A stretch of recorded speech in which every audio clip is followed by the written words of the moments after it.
Shalom and welcome to Jerusalem Studio. The Gaza War is now in its 8th month, and whether it is going to be in its final one or only the first month of a collapsible truce is to be soon decided between Tel Aviv and Rafah, Washington and Cairo.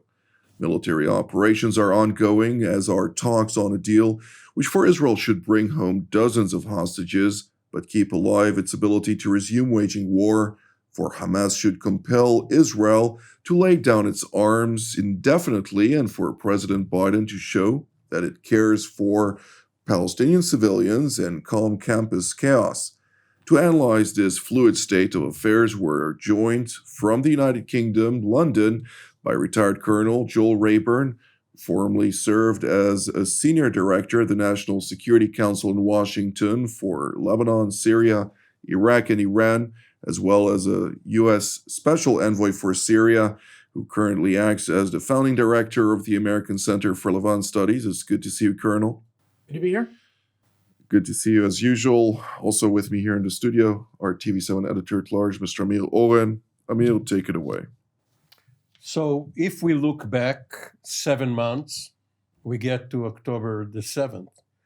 And if we look ahead 6 months, we get to the elections in the United States. And in between the past and the future, close as they are, lie the fate of the Gaza War. Now, the latest development earlier this week, yesterday, was the so-called surprise response. Not necessarily surprise for the intelligence agencies, especially as the intelligence agencies have been conducting these negotiations. It's not the diplomats. It is true that CIA Director Bill Burns is a veteran diplomat who held senior positions in the Department of State. However, right now, he is the top intelligence official apart from the Director of National Intelligence, and his counterparts in Egypt and Israel, as well as the Prime Minister of Qatar, are all involved in the negotiations with Hamas. So apparently, Hamas has finally said yes. But yes to what? This is the question. It's just like Jeopardy. You start with the answer, and then you try to decipher the question. Are the Hamas leaders really ready to release the hostages and have a ceasefire rather worse end? What does it mean for Israel? Can Israel stop the war before it has eliminated the Hamas leadership and the remaining 4 battalions of the Hamas military force? What will happen with the governance of Gaza? And of course, everyone remembers Colin Powell's pottery barn rule. If you broke it, you pay for it, or if you broke it, you own it. And Israel doesn't want and will not allow to own Gaza, occupy it, keep its garrison there, doesn't have the means. Well, the question is, who actually broke it? Is it Israel? Is it Hamas? Or is it the Islamic Republic of Iran, which has been responsible for it? No, it has to do with the regime. It goes to regime change. The rogue regime that Hamas had in Gaza up until October the 7th is now broken, or at least it has a lot of fissures. Had it been at Pottery Barn, they wouldn't accept it. You would have to pay for the ceramics. Israel doesn't want to replace Hamas. It doesn't say what it wants instead. It only says what it does not want. Right now, the Netanyahu government does not want the Palestinian Authority to become the new regime. So as all of this is being conducted, there is also the beginning of the Israeli operation in Rafah, not the core of this frontier town, the crossing between Gaza and Egypt. And by the way, before 1967, there was no Egyptian Rafah. It was only a Palestinian one. But under Israeli rule, there was no border. And therefore, there were new neighborhoods. Canada, Brazil, many sponsors gave the Palestinians new abilities to live outside of Gaza. So the question is, how long will this operation last? How deep will it go? Will Egypt call on the United States to stop Israel from doing it? And just a reminder, tomorrow, October the 8th, Secretary of State Blinken and Secretary of Defense Austin must certify that Israel, as well as other nations, but we are focusing on Israel, is not in violation of legislation which pertains to countries getting military aid from the United States in the domains of international law, human rights, and allowing humanitarian aid for civilians. I can assure Blinken and Austin that all adversaries and allies are watching very closely to their decision on this matter, and it will be to the detriment. There is a waiver, there is a national security waiver, but if they sign it, of course, they will have to answer their critics. Well, nonetheless, is it about them themselves, their administration, or is this about U.S. interests? But let's turn to Colonel Rayburn. I'd like to hear your perspective on the various intricacies related to Rafah. What can we understand from the exchange between Ismail Haniyeh and the Qatari Prime Minister, who received the announcement from Hamas that it accepted a deal? Nobody knows exactly the contents of this deal to the fullest, since it was not the one that Israel, nor, according to the Biden administration, Washington agreed to at the get-go. Well, Jonathan, I'd actually like to zoom out from the situation a little bit because I think I have not seen, probably since the invasion of Iraq or the run-up to the invasion of Iraq, possibly a few years after that, but certainly with the Iraq crisis, I haven't seen such a divergence between the U.S. and one of its major allies, the way we're to the extent that we're seeing now.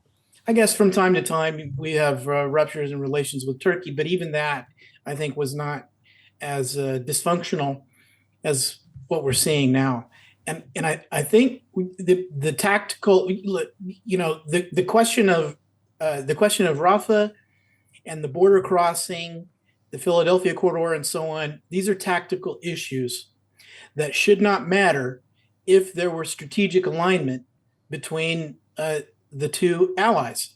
And I think what we're seeing day by day is a reflection of the fact that the United States and Israel have not been on the same page concerning war aims and strategic objectives from this conflict, nor has there been a common definition of the conflict that Israel is in. The first order of business in warfare is to determine the character of the conflict you're engaged in. And I think the United States and Israel are at odds where that is concerned. So until there needed to be, and I've said this, I think 100 times on your programs, there needed to be an alignment between the United States and Israel on the question of the Iranian regime and its provocative behavior around the region and the axis of resistance around the region. And absent that, then you get into disagreements that go down to a tactical level, whether it's on, you have essentially a U.S. administration that on the one hand is behaving in some cases as though it's an Israeli political party, as though it's a bloc in the Knesset somehow. And on the other hand, is leading to essentially is pressuring for a cessation of a military campaign, but without any kind of explanation of its strategic significance. What is the backdrop against which this is happening? I have not, since October, the United States has not articulated a plan or a strategy concerning the Iranian regime. Until you do that, then how can you actually decide on the strategy and the operational execution of it concerning one of the Iranian regime's proxies, whether that's in Gaza or whether it's in Lebanon or anywhere else. May I reply on behalf of the Biden administration? Well, good No, luck with just, that. Go Just, ahead. just as an avid reader of their statements.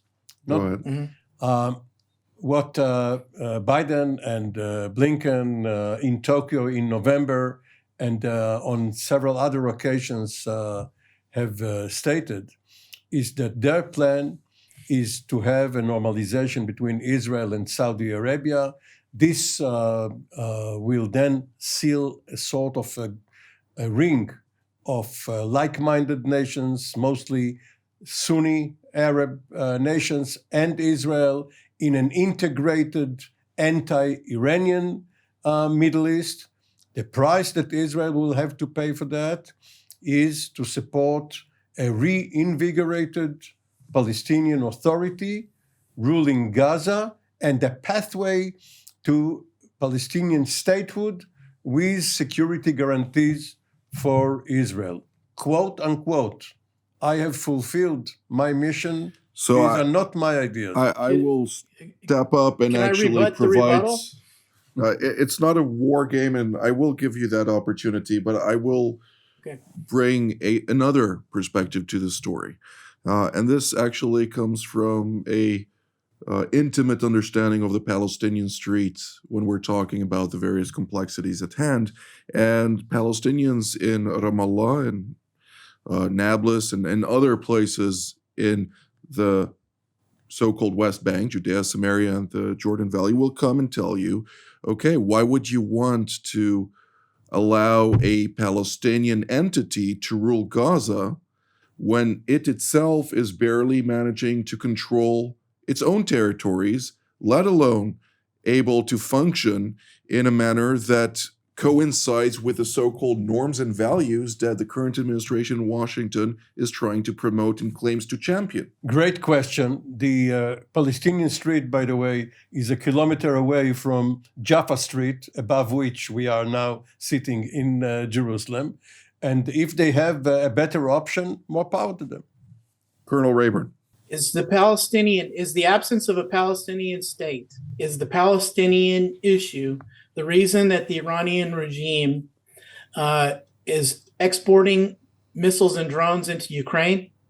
Is it the reason that they're hunting down dissidents in Europe and the United States? Is it the reason that the Iranians have stationed the IRGC in Yemen to close the Red Sea and the reason they fired missiles at Saudi Arabia for years, fired a cruise missile at Abu Dhabi, has seized ships in the Strait of Hormuz, and has been doing this for decades?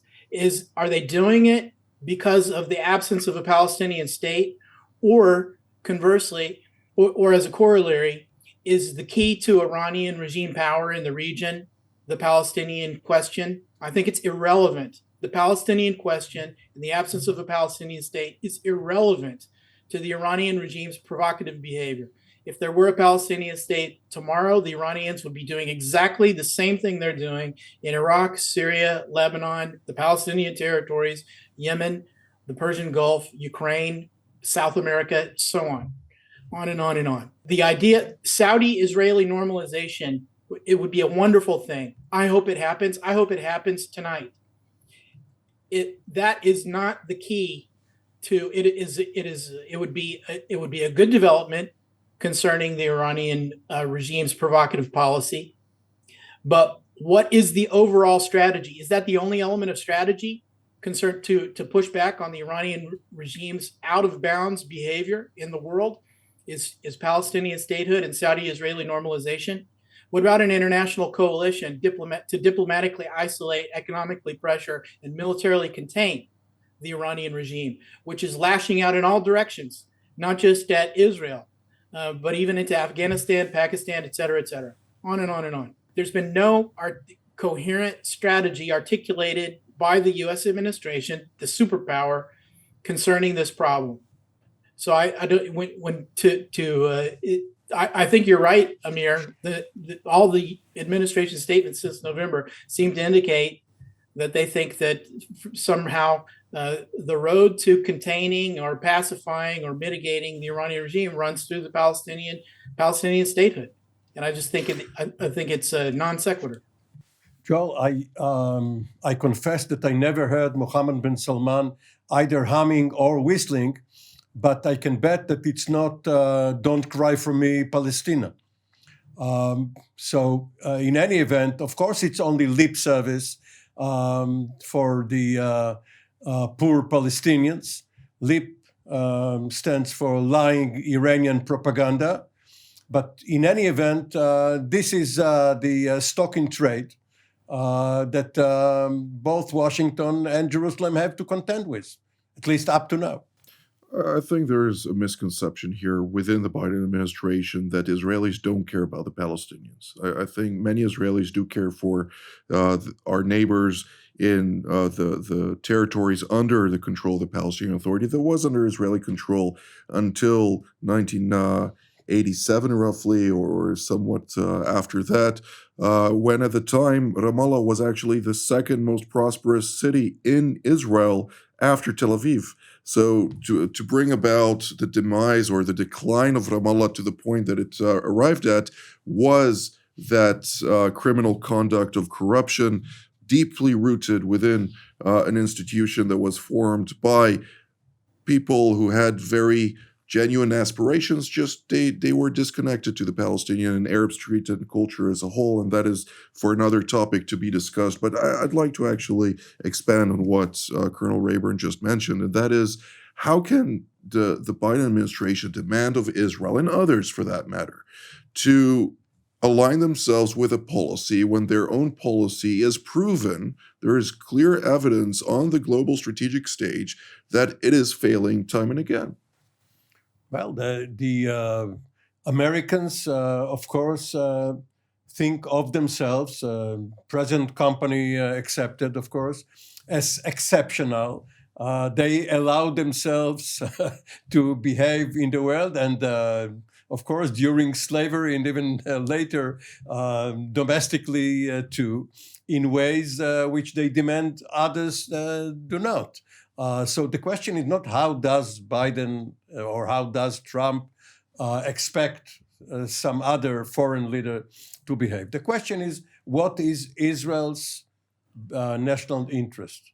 What should Israel strive at? On October the 7th, many preconceptions collapsed in Israel. And in order to get ourselves out of our predicament, we must refresh our thinking.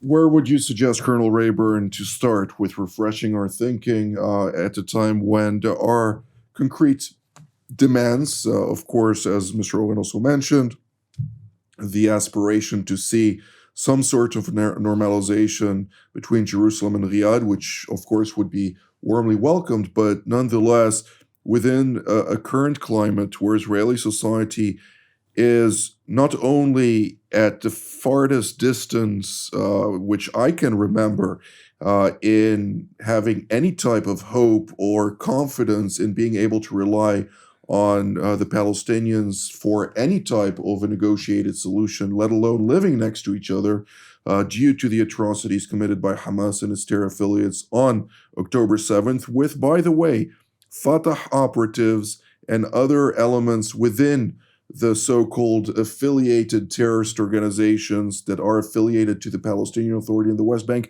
also took part on October 7th in the massacre. So there is a deep-rooted distrust on both sides, and for some reason, the international community is convinced under current leadership in Washington that it can somehow bring about a two-state solution. Well, I think these are two separate questions. As a strategist, I would separate the two questions. I mean, taking the latter one first, the idea of Palestinian statehood. Eventually, the Palestinians need to have statehood. There needs to be a roadmap to get there in a way that serves everybody's interests, not just the Palestinians and Israel's interests, but the entire region.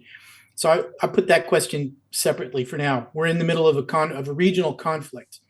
So the first question I think I would ask about that is, let's say let's assume the military destruction of Hamas will eventually take place.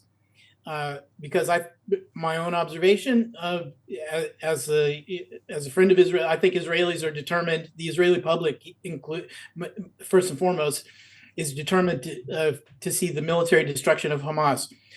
After the military destruction of Hamas and the stabilization of Gaza that will have to take place, what is the plan for fencing Gaza off from Iranian malign influence so that the Iranians don't just reach back into Gaza and do exactly what they've done since 2007, which is to erect another terrorist organization to become a Frankenstein's monster threat to Israel? What is the plan? Is Saudi-Israeli normalization supposed to solve that? How would that actually happen on the ground? This is the question that needs to be asked. How do you keep the Iranians out of the Palestinian question as Gaza is being stabilized and reconstructed, and there's a different sort of governance arrangement for Gaza? What is that plan? And again, Saudi-Israeli normalization, I don't see how you get from Saudi-Israeli normalization to inoculating Gaza from Iranian malign influence. There needs to be really a U.S.-led international effort for that to happen. But that also needs to be done for Lebanon, Syria, Iraq, and Yemen. All of these conflicts, there needs to be a superpower-led plan, a superpower formulated plan with an international coalition to get the Iranians out of these conflicts. And Gaza just needs to be the first one. Indeed, and I think the second one, in my opinion at least, needs to be the Hashemite Kingdom of Jordan, which is struggling right now, both in its own perception of what a Jordanian actually means versus Palestinians, which other than Queen Rania, who was born in Kuwait, but nonetheless is of Palestinian descent, so to speak. The majority of Palestinians live in Jordan, 77% of that country. And you see a lot of stress on that country, which is representative of Israel's strategic depth from a realpolitik perspective. Now, the points which Colonel Rayburn raised, of course, are valid. As for the first one, obviously, just like hot pursuit, Israel will insist on hot preempt. If there is the slightest item appearing on the radar of some shipment or some defense industry being rebuilt in Gaza, Israel will attack it. But there is another philosophical or political issue here. Can neighbors, whether in the same nation or neighboring nations, can they recover from massacres, especially in a multi-confessional or multi-tribal societies? After Sabra and Shatila and many other massacres in Lebanon, the various communities had to coexist with each other. Of course, they are not comfortable, but what other choice they have? I'm not going to go into Ireland or other societies or Rwanda. There are, of course, several places around the world where massacres were perpetrated, but then people had, or the next generations, had to learn to live with each other. So, of course, Israelis are still being terrorized by what has happened on October the 7th. It was not just a military attack. It was a subhuman, disgusting, horrific attack by barbarians. Nevertheless, this is what happened, and what can we do about it now so that it will never happen again, that the Israelis will be secure, and that the Palestinians and other Arabs will have a lot to lose by trying to do it again? Well, there are, of course, massacres on a weekly basis in Africa in multiple locations, which I at least hear about, particularly by Islamists against Christian communities there. But nonetheless, we will have to focus on that for another time. We have roughly 2 minutes, and I'd like to give each and every one of you the opportunity to basically focus on what should occur in the near future, and what should we focus on for the next 24 hours? Colonel Rayburn, we'll start with you. Well, again, I don't like to come down from the strategic level while it's uncertain. I think it's a mistake to get into tactical. You can get drawn into tactical issues. We shouldn't be having our CIA director, who's essentially become our senior diplomat, having to go and horse trade about a tactical issue on a ceasefire deal. The United States should be operating at a strategic level. We should not be operating at a tactical level.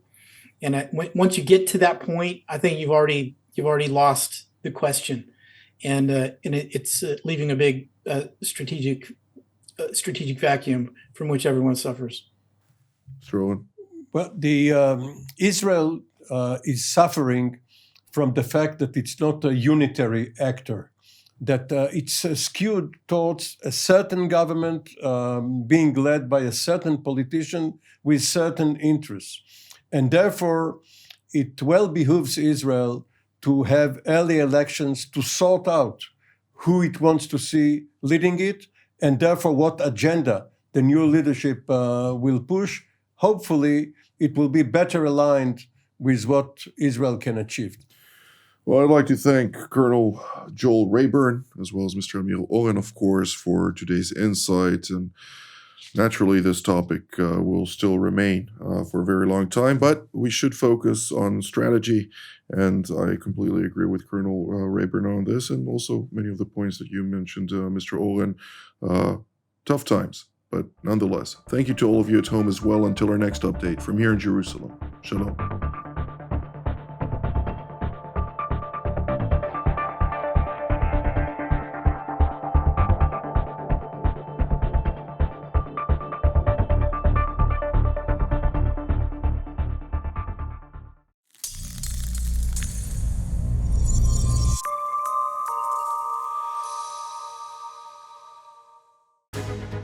My name is Doron Gavish, and my background, 30 years of serving in the Israeli Air Force. My last job, I was the commander of the Israeli Air and Missile Defense during the introduction of the Iron Dome to the defense of Israel. All of this allows me really to be part of the team here in TV7.